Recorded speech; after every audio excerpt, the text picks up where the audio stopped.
Hey, thanks for joining me once again. We're going to look at Wizard number 10.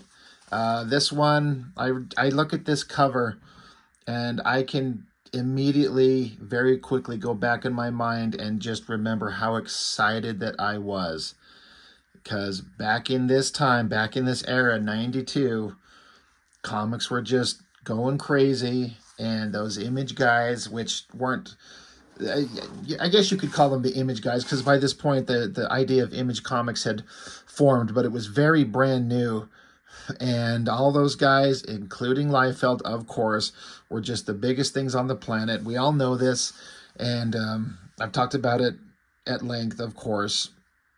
But just seeing these characters together was just super exciting.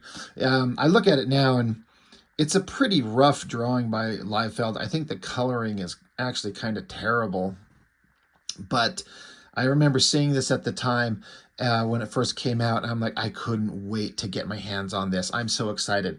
And one of the things that was most exciting is that on the covers of all these books up to this point, the cover that was here, there was a poster inside the book for just a poster of this cover. And again, at the time, Liefeld, Cable, and Shaft, X-Force, and Youngblood together. Holy God, I was so excited because I was tearing them all out, and I had these all up on my walls in my room as a teenager. Couldn't wait. I don't remember if I flipped it open looking for the cover, or rather the poster itself, or if I just waited until I started flipping through the book. I probably went looking for it immediately because I started to get into wanting to draw comics on my own, and Liefeld at the time was just amazing. So we're going to pop this open, and we're going to see the awesome Cable and Shaft cover. What the fuck? Spider-Man by Bagley. I mean, I like Spider-Man, sure. At the time, I did not like Mark Bagley's art at all. I was stupid. But I was so pissed off. Why in the fuck did they not give us Shaft and Cable poster? They were doing it in all the books leading up to this. I was so mad because I couldn't wait to put this up. It wasn't until sometime later where it had come out that all the Image guys, or all those guys who had become the Image guys, had left Marvel, bailed on their books, and some people say there was no animosity, and some people say there absolutely was. I think it's pretty safe to say there absolutely was. That Marvel was pissed at all these guys that walked in after getting paid super well, according to what Marvel would think, and giving them all these opportunities to say, we're leaving, we're going elsewhere. And Marvel was pissed. And then along comes Wizard and has their character on the cover with some other company's character. Marvel was not cool with that idea. They did not like that, and the fallout of that was they didn't make a poster available, which seems stupid in retrospect. It's like, you let a cover go, but they can't have a poster? That's the breaking point. But I do remember seeing in a Wizard way later that they did explain that Marvel was pissed and said something to them. Stop it, don't do it. And now that it was years later and Image Comics wasn't such the threat that they perceived it to be, and they were kind of cool with them reprinting this image. So maybe that was it. They let him get away with it on the cover the one time, but you would never see it reprinted forever. And then they didn't let him put the poster in there. But like I said, I was so damn mad. I wanted that poster on my wall. Oh, it's hard to explain the level of frustration that I had at the time. But Wizard Magazine, 1992, it's got all the same kind of shit in it that you would expect in a Wizard magazine. And at the time, the one thing we were here for the most was the Image Comics guys. If you had Liefeld, Lee, McFarlane, man, these things were, it was a hot item. You wanted to get it. And I don't think Wizard was doing particularly well in sales, but it wasn't until, the founding fathers of Image Comics made their move and left, and that became big news, and Wizard jumped on it and reported on it every month to no end. And that, I think, helped boost Wizard's popularity to a unbelievable degree. If Image Comics hadn't happened, I don't think Wizard Comics continues for very long. I could be wrong, I don't know, but Wizard jumped all over Image's dick. And I mean, why wouldn't you? The thing that's kind of funny as it comes out is these Wizard guys kind of started out as just dudes that liked comics and wanted to make a comic magazine, but then they got a big chunk of the market share. They gained a lot of power over the industry. Again, I don't know this because of I had any insight. I was a fucking kid at the time, but this is information that's come out later. The Cartoonist Kayfabe channel, they had covered these Wizard magazines. They've done all of these up until, I can't remember the number that they're on, 50 or something like that. And they talk about it, how these guys just they would set the trends themselves. They got to be so popular. They would tell you what comics are popular and what comics are not. It's kind of bullshit in retrospect. But when they had that power, everyone had to kiss the ass of each other. Like, they'll kiss Image's ass, and Image will kiss Wizard's ass, and they all profited, and they all benefited from it, right? Thought this was good. McFarlane Spawn, love McFarlane's art, and Spawn is a design especially drawn by McFarlane. That shit is just some spectacular stuff. Very exciting. Just the same as, if not much more, than like a Liefeld, X-Force, or a Youngblood. We were all super excited for that. Every time I see these ads, I just have to stop and reiterate how boring it looks and how uninterested I was in anything from Valiant, even with Barry Windsor Smith, although at the time I didn't appreciate his art. But here we go. Wizard, No Holds Barred, an interview with Rob Liefeld. So I went through and I didn't read the entire thing just before I started, but I did read chunks of it. And what's interesting is very recently I did that, comic scene there where Liefeld was talking about Youngblood in that magazine. And in a lot of ways, it's kind of the same thing. Liefeld's just talking about how he's got no problems with Marvel. He still wants to work with Marvel. He still is working with Marvel. He wants to do his own book. And this is what the characters are. And then they do get into some other stuff that I guess is kind of interesting. Just funny to think of how old this Liefeld was at the time. Just a 20-something-year-old kid with all this fame and money and power in the industry. What a crazy time it must have been. I don't know how he kept his mind and didn't end up a cokehead. Oh, wait, whoops. It says here at the very start of the article, it says, let's start out with the big news. What exactly is the deal on the project you'll be doing through your own company and published by Malibu? Liefeld says, actually, no one owns the company. It's a shared banner. All the illustrations we've been using is we all own houses in the same neighborhood, but nobody owns the neighborhood. Image is more like an association than a company. Each of the creators cuts his own deal, blah, blah, blah. So they talk about all the stuff that all of us know by now. I believe in that Comic Scene magazine, Image hadn't even been created yet. It was just, he was going to do Youngblood through Malibu is what it was reading as. And I remember saying that, this must have changed up real quick. It was this way for a minute, and that's when that interview is done. And then this interview comes out, now Image is formed, and I don't know at this point how many of the guys had actually joined forces with them. But he just goes on to talk about who his favorite artists are and how he wished his favorite creators could have done independent comics. But that's why he's going to do it. Wizard asked him, are you going to continue working for Marvel? He says, yes, I am. Right now, I took a long time to set up a lot of stuff in X-Force, frankly. That will, frankly, surprise a lot of people when it starts to come together. Right now, we're beginning to peel away the layers and reveal things. Yeah.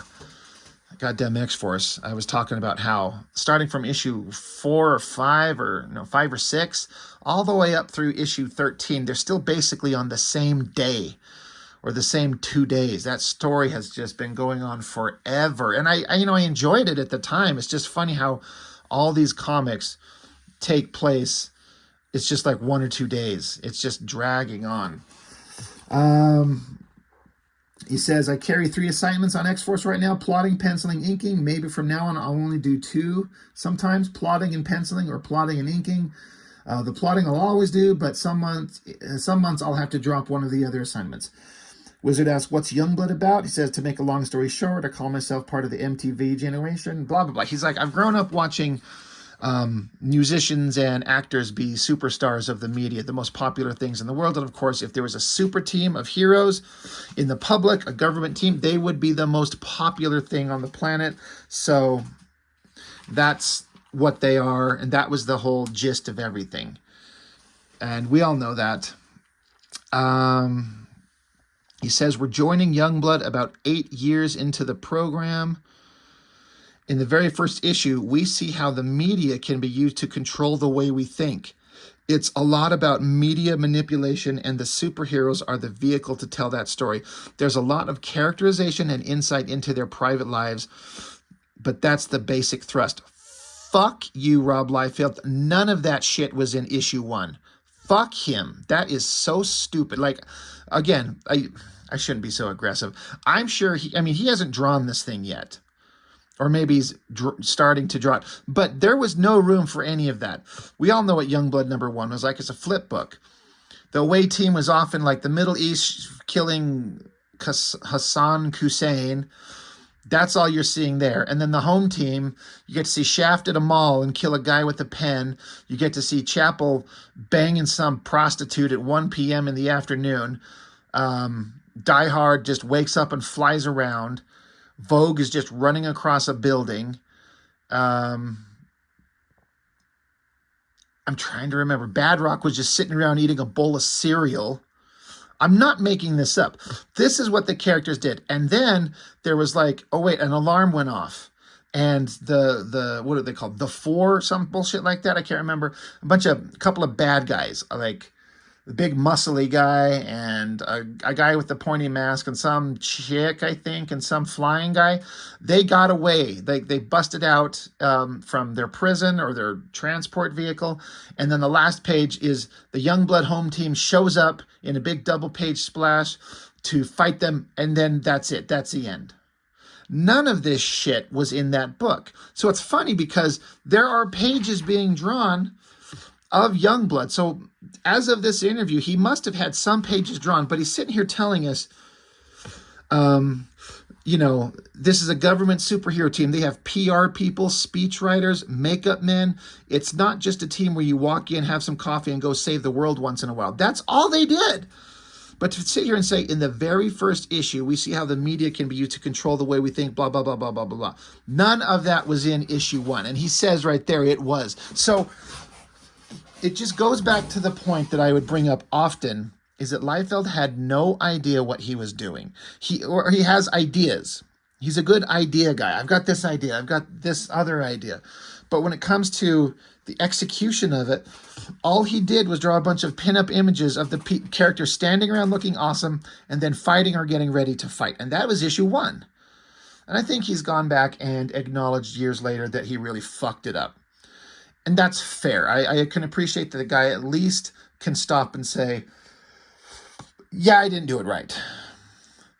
I also feel like it was probably had to be created really fast. I'm sure he's had Youngblood in his head, but when you've had this concept in your head for years and years and years, you know everything. But it's a whole different thing when you're forced to put it onto paper and actually structure it out. Well, if it's in your head, it's perfect. But once you're forced to put it down and actually create the story, it's a lot harder than you might think, because you want to put in all the cool shit that you want to do, like all the big standing around posing shots. And again, issue 1s are hard. You have to introduce the characters, the concepts, the plot, the villains, the thrust of the whole thing, all in 17 to 24 pages, and it's not easy. And when you're a Liefeld and you're just going to draw a bunch of pinups to start, even less story gets told. So anyway, moving on. Liefeld says, I have no desire to write scripts. The worst possible thing I could do is start putting words in these people's mouths. Yeah, telling me about it. They said, well, who's scripting it? He says, a guy named Hank Canals. He says, I've known Hank for 10 years. He was on board when I first came up with this concept. We had to scrap it because I started working for Marvel. I did a 20-page story for Megaton Comics back in the day, and then they just put it away. Youngblood wasn't something he just tossed together in a hurry. Like, oh, I'm hot on X-Force. I need to do something new. Hank's been involved with it for 7 or 8 years now, and we're going through it. I think people will be real pleased with his writing. Again, this Hank Canals guy, I know that he was on board right at the very beginning, and a lot of us were going, who in the hell is this guy? And then, how long did he stay around but for 30 seconds? And where is he now? You know? It's such a big deal. Like, there's weird Hank Canals guy, and then he's just gone. The Wizard says, now we're going to get into this tough stuff. Liefeld's like, okay, go for it.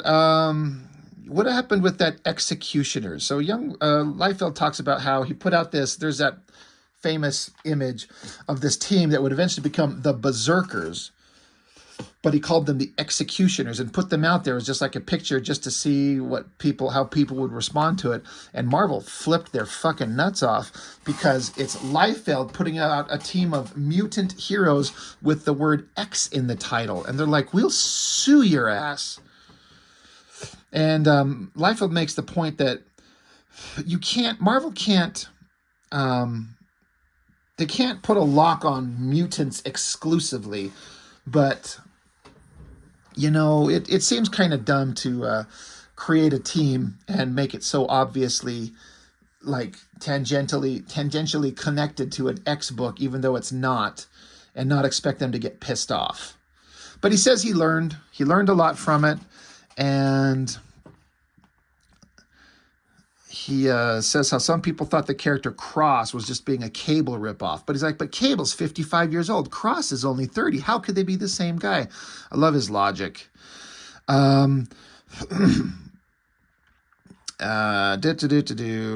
he just talks about these, what these executioner / berserker characters are going to do.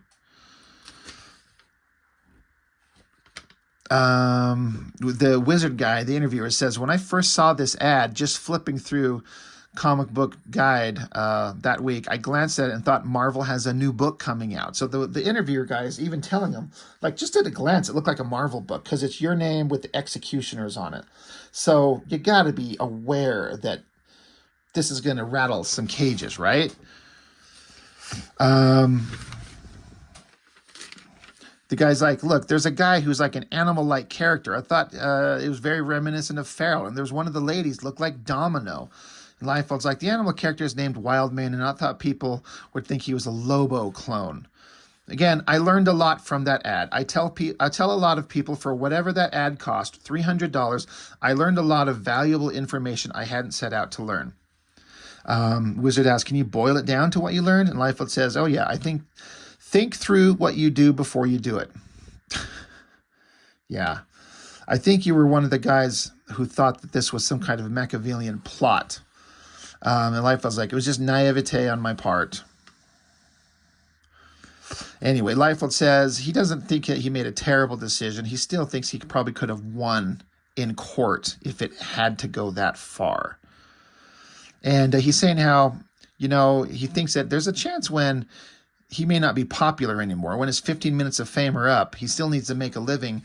And since Marvel owns Cable, he wants to put stuff out there that's his own, where he can make his own money back. Because he owns this character. He's saying, I'm a young guy. I just turned 24. God damn, what a young kid.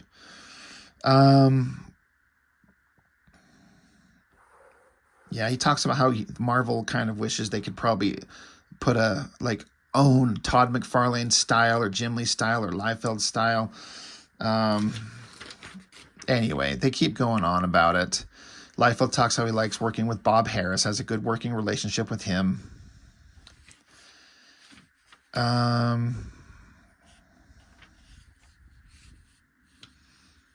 There is an interesting part here. I get that comics can be, this is me talking. I get that comics are like at a certain point in time where just like production comics, just like a production line, it's just product. And not often did you get people who created books that were intended to be really good works of art that are there to kind of feed the culture rather than just be a corporate product.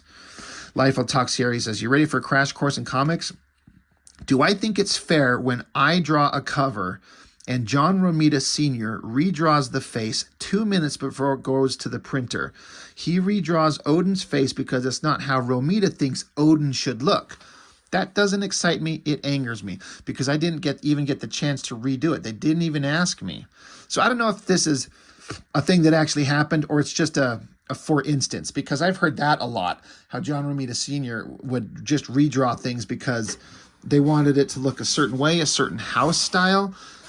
Again, I get the kind of the corporate comics production of product mindset, but when you're an artist or a creator or a writer and you kind of care about your work and you turn something in and then somebody goes in after you and alters it, I would be pissed too. That would be pretty frustrating. Let's see what else we got going on here. Now we just talking more about the industry. He makes a point here. He says, what's interesting, when Todd McFarlane took over the art on Amazing Spider-Man and then moved on to the new Spider-Man title, everyone forgot what a dud Amazing Spider-Man was 2 years before. The book was sitting there on the shelf. There was no excitement where Spider-Man was concerned. Now take that and triple it, and you have what New Mutants was before I came along. Fact, it was sliding down in sales fast. It's like it was like the sales pole was greased and their name was on. I've said this before. It would be wonderful if there was a comic book publisher out there that just produced comics for all our natural or our mutual enjoyment and didn't worry about how much money they made. But this is a business and they want their comics to sell well. So when Bob Harris brought him on, Bob said, let's do something new. And so they talk about how they wanted to bring in a new character and the different names they went through. They wanted to call him Quentin, and then it was Commander X, and Liefeld's like, no, it's Cable, and if it's not that, I don't want to be involved. And then Liefeld talks about when he was on Hawk and Dove, how he changed around their designs to make him a little bit more interesting. This is another really interesting thing to read here. When Liefeld talks about New Mutants, he says, when I came on, the book was doing about $110,000 or $110,000 in sales, like 110,000 units in a period when upper tier books were averaging 200,000. At 70,000, it would have gone direct only. So I think that any comic book today that would be in a 110,000 units sold would be a massive, unmitigated hit. Even 70,000 copies. I don't know exactly what the current numbers are for really good books, but I seem to hear a lot that if a book hits 100,000 units sold, it's an unbelievable success today. And this is a time when the book is tanking hard. Just to let you know how different things were. I mean, comics were a entertainment medium that a lot more people, a lot more kids were invested in. Today, it's all video games and TikTok and YouTube and bullshit. And comics are, I don't see little kids. I don't see 10, 12, 13, 14-year-old kids reading comics. It's all 40-something-year-old guys like me picking up shit. So it's kind of unfortunate that the entire industry has changed quite a lot. Wizard asks him, let's move on to another quote. He says, quoting you directly, Liefeld, he says, to me, pages that excite me have something that draws the eye, what I call an anchor. So when I design each of my pages, I try to work in an anchor. Some people say I sacrifice storytelling. I don't know, but I do try to make each page visually exciting. And so then the interviewer says, so that's a quote you said. And then the interviewer says, I have heard from people who I trust to some extent that a large part of the reasons for designing pages that way that you do is so that they sell better in the aftermarket, not necessarily because they're better pages for the comic book in question. And this is not just applied to you, but to many current artists. Liefeld says that is not true. I can deny that flat out. I have a stack of X-Force and New Mutant artwork I haven't even attempted to sell to prove that. Some people do rely on the art sales as income. I've never been concerned with that. I do it for the design of the page? Do I want to tell good stories? Do I have good stories to tell? Yes, but nowadays, with a couple of hundred books on the market, last week, 41 books come out. If they were all good stories, which ones are going to get the reader's money? So he says that he's not designing pages with the aftermarket sales in mind, which I believe. I mean, he's holding on to the pages, but and he was getting paid really well. He probably doesn't need. He's one of these guys that doesn't need to sell his work on the aftermarket because he's making so goddamn much money anyway. It's actually smart to hold on to your stuff until maybe they get to be even more valuable, and you're a washed up has-been 30 decades later. And now you can resell some of these old pages that people would pay top dollar for, especially the original art market today. That shit is outrageous. And he says, one of the reasons I do it also is I just want it to look attractive. So, right. Let's see. Just more talk about what he likes to do. He says, what makes you think all I would ever want to do is superhero books? I mean, there's lots of stuff he wants to do, he says. But that being said, all he does is superhero books. And then it just kind of fizzles out. He talks about X-Force. He talks about Youngblood and what he wants to do and how he loves both of them. And he says, I'm only in my 4th year of doing this. I plan to grow and stretch. I think people should give me some time. It's amazing. He's 24 years old. So he started when he was 20 doing what? I think it was some of his earlier stuff, DC work. And then he moved over to Marvel, and then grabbed onto New Mutants and shot to unbelievable fame and financial success so damn fast. And 4 years into his comic making, he's off to do Image Comics. Is it any wonder he doesn't know what he's doing? He was never forced to become a better artist because he would draw the type of stuff that he does, and it clicked and was so popular. He'd be like, I don't need to get better because look, people like what I do. And what's crazy, I've said this a lot. I know there's some of you out there that agree with me. There's some of you out there that completely disagree with me. His older stuff was better. I think he's a worse artist today than he's ever been. And he thinks he's better now than he's ever been. He would actually try to do different things as a kid. And these days, he draws the same 6 or 7 images and poses over and over and over. It's boring and it's lifeless and it's stupid and I hate it.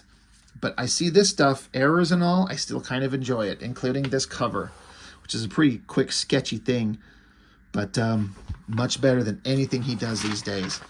They do a little interview on Hank Canals himself. His official title is Scripter. Don't give a fuck. Don't care about you, Hank Canals. Like, no disrespect meant. You had a moment in the limelight, and then whatever happened to him. I feel like I have some kind of recollection of Liefeld saying how he removed Hank from the books for whatever reason, and then started scripting it himself, and then eventually Eric Stevenson came along, I believe. So who cares? Then, oh look, they just love Rob Liefeld in this comic. So it's a whole big interview on him, then it's an interview on his scripter, now it's a breakdown of the characters. And I kind of went over these in recent Youngblood books where there was like, what was the defining characteristics of each one of these characters, which is nothing. It's the most shallow stuff. Like Shaft is basically Bullseye, the best marksman on the planet. Bedrock is a giant, muscly, strong guy. Combat is an alien warrior. Chapel is a psychotic CIA agent, murderer, Punisher type. Vogue is just a hot girl with short hair. Die Hard is just like a genetic experiment that's super powerful. Sentinel is Iron Man, except lame. Brahma is the big, strong guy of the away team. Riptide is the hot girl. Photon is the alien with flaming brains. Sci-Fire is a psychotic lowlife that you see for like one issue. And Cougar is the animal guy. Literally, that's it. There's nothing there. And look, oh look, a breakdown of Cable, where he's been, past, present, and future. They are all up on Liefeld because he was so fucking popular. You know, I can sit here and we can shit on it years later, and I do, but there is absolutely no denying how popular this stuff was. This was the most relevant thing at the time. The only things that were right there with him was McFarlane on Spider-Man earlier, you know, because he's done with that. He'd been done with that for a while before he came along to do Spawn. And then Jim Lee on X-Men. Those were the top. Everything else was secondary. An interview with Mark Bagley. Great artist, great guy. Again, at the time, I did not care for his work. It's because I'm stupid. I have come to understand how good he is. He's a workhorse. He can pound out pages and books nonstop, very consistently, very beautiful. He's saying right here, in a couple of months, I'll be 4 or 5 issues ahead with Amazing Spider-Man. And I'll be able to start calling editors and asking for projects like fill-ins, miniseries, graphic novels, things like that. I've already had a lot of offers. So he's saying he's got 4 or 5 books in the can, and he can like ask for other things because he's got the time. Holy crap. Who does that anymore? Again, the guy is a workhorse. I guess he'd be one of those guys that the late Ed Piskor would refer to as a jobber, which a lot of people didn't like that term. But to me, it's just a term for a guy who just draws comics as a job. He doesn't want to create his own book. He doesn't want to do creator-owned anything. He doesn't have ideas of his own. I'm sure he does. But all he's ever done, to my knowledge, is just draw comics for mostly Marvel. Has he done DC? I don't know. He's drawn Spider-Man and New Warriors and stuff like that. And he just pumps it out. And I'm sure he gets paid really well and he's financially fine. And you could be out digging ditches or you could be at home drawing comics. So it's a pretty good job. But it's just one of those guys that just wants to sit and draw the books. He doesn't care about, I have a story to tell. And I'm a little bit more interested in guys that have that in them. Again, no disrespect meant to Mark Bagley. This is not me ragging on him at all.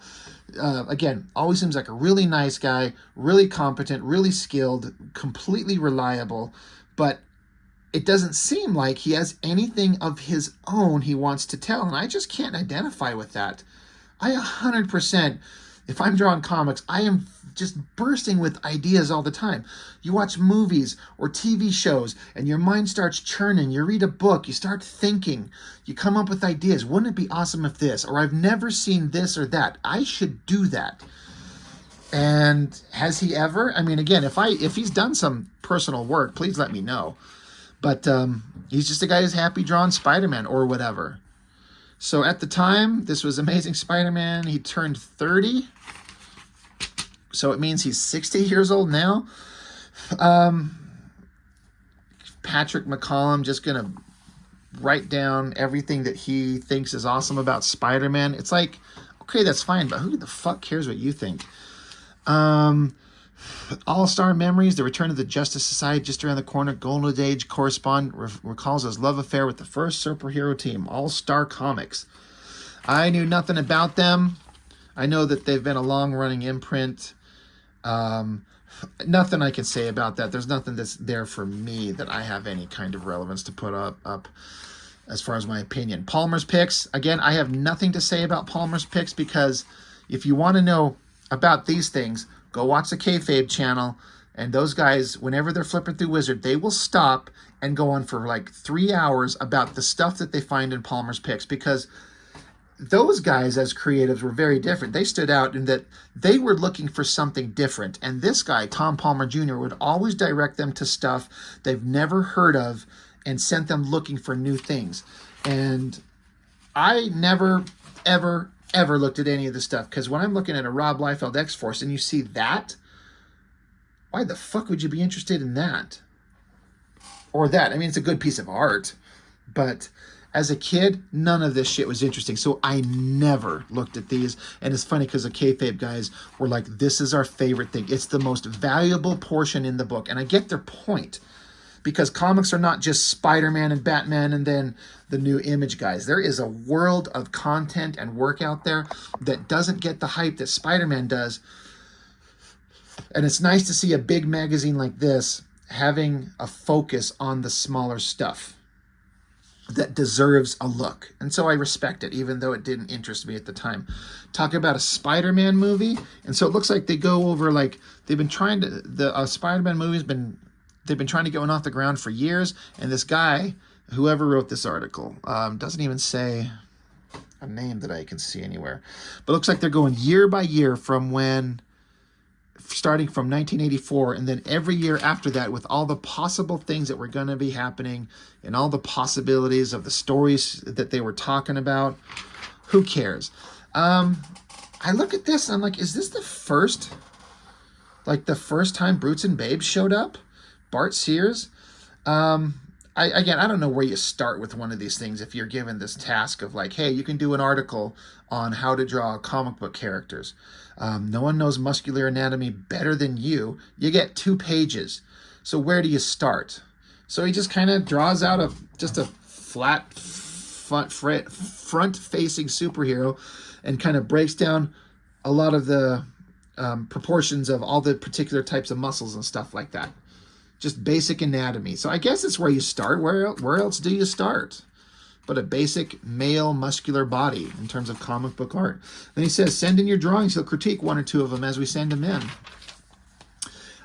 This is one of those things that at the time pissed me off because we were rating, because X-Men were the most popular thing on the planet, and Avengers at the time was the former King of the Hill that is just at the time a much shallow kind of less interesting version of itself.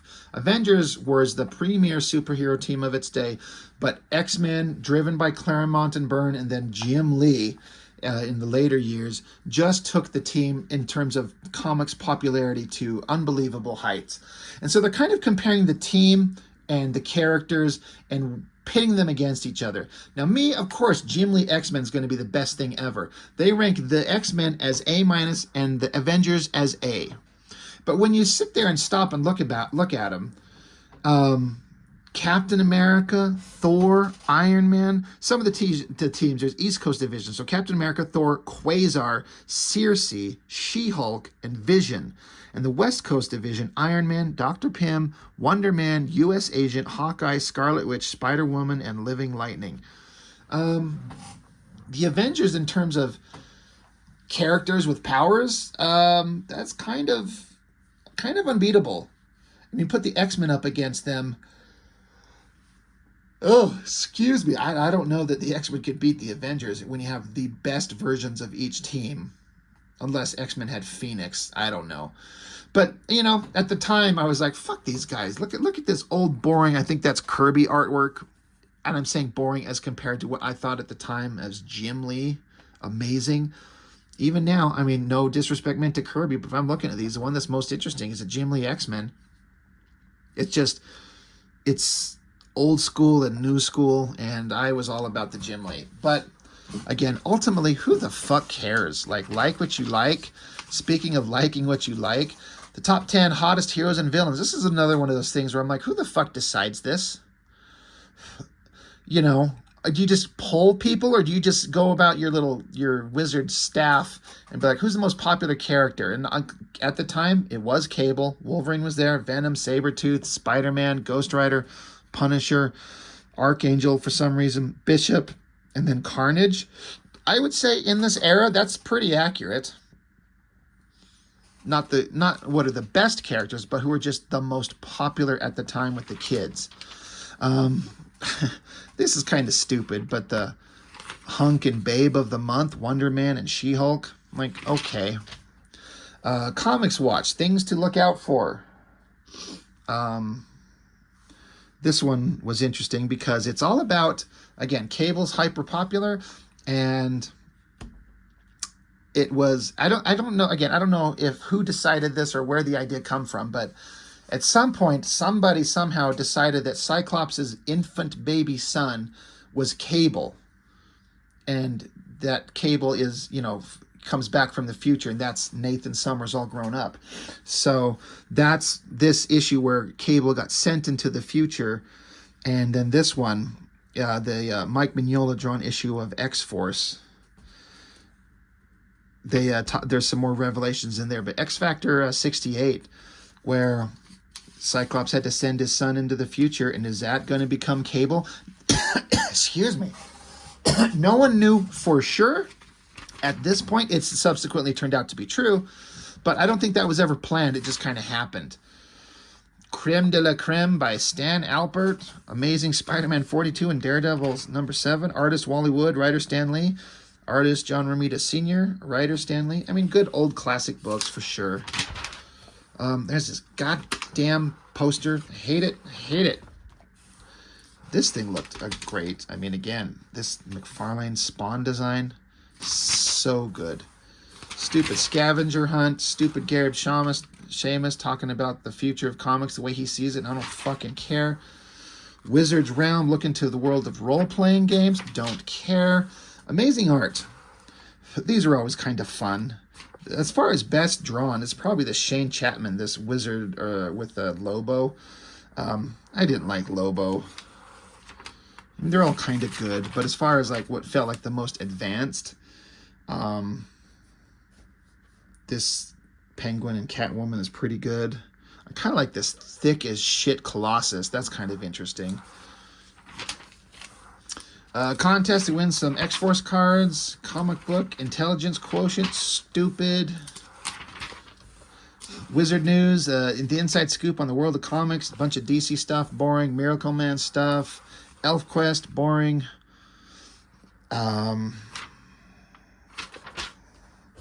Image Press reveals 1992 plan. So the release of different things. December of 92, it'd have Youngblood 4, Supreme 3, Spawn 8, Darker Image number 1. I wonder how accurate this is from what they thought was going to happen versus what actually happened. Grendel moves to Dark Horse. Galactus gets a new Herald. Big lame-ass guy.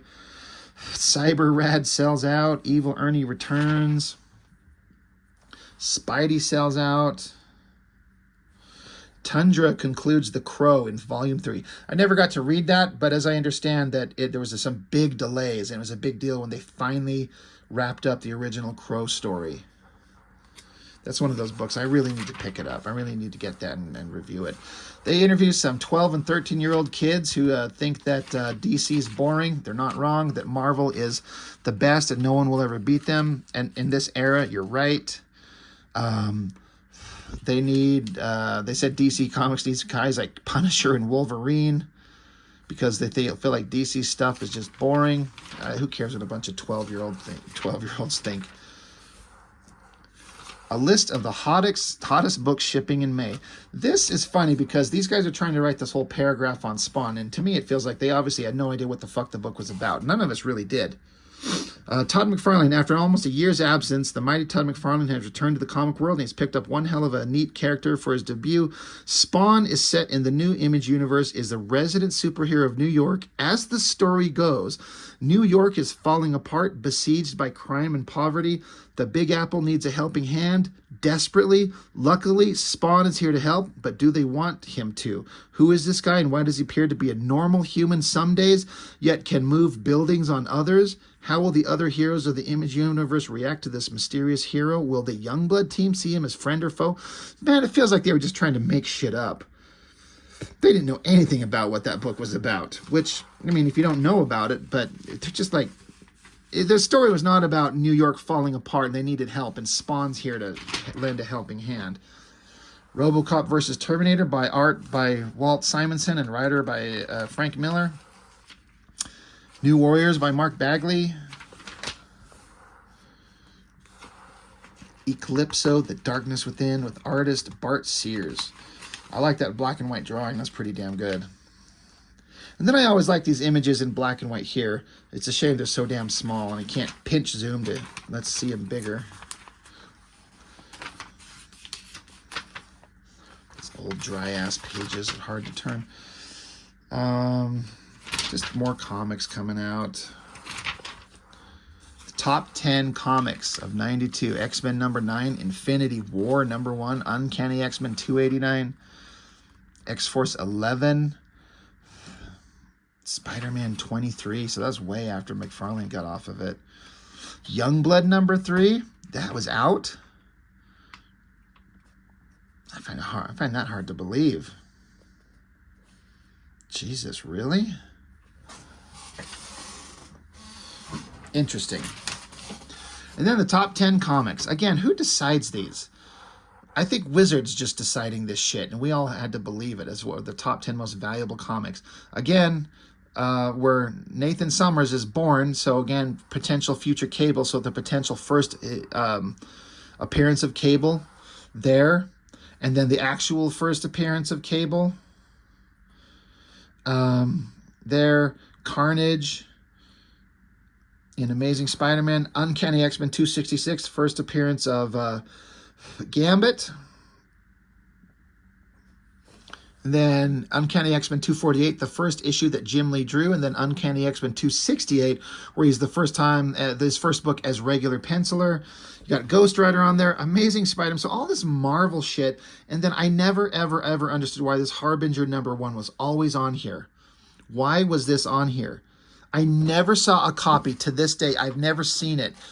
Why is it on here? Wizard has to be making this up. What made that book so popular? Like, I get why Darkhawk is on there. It's a new character. It's Marvel Comics. It's got the name Darkhawk. He's dark and mysterious and violent looking. But why is Harbinger on here? And he was always on here. I did not get it. I wish somebody could explain to me why that was always considered such a big deal back in those days. Toying around, nothing to see. More toys, still nothing to see. The Wizard of Cards by Stephen Shimas. Who cares? And then, like, trading card prices. Super who cares. Star Trek cards. I like Star Trek. That's fun. Wizard's top 10 hottest artists. In terms of just pure drawing ability, where should these guys be? Rather than #1 McFarlane and #10 Art Adams. Forgetting popularity, in terms of just drawing ability, even let's just move them to top row and bottom row. In terms of drawing ability, John Byrne should be up there, Sam Keith should be up there, and Art Adams should be up there.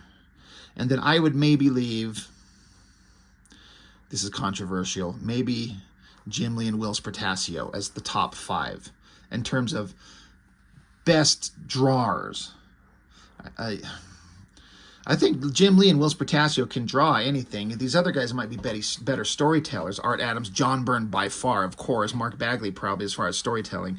Anyway, it's just interesting. And then all the other guys a little bit more flash. McFarlane, Liefeld. Ron Lim's not flash. He's really good, but he just wasn't the same level as all these other guys.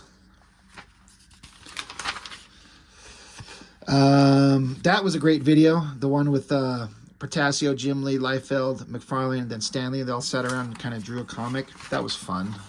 Or not a comic, but a comic book character. They talked about how to draw, do artwork.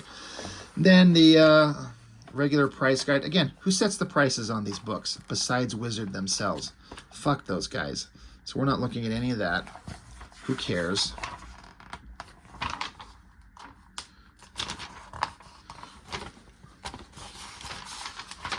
And then they got the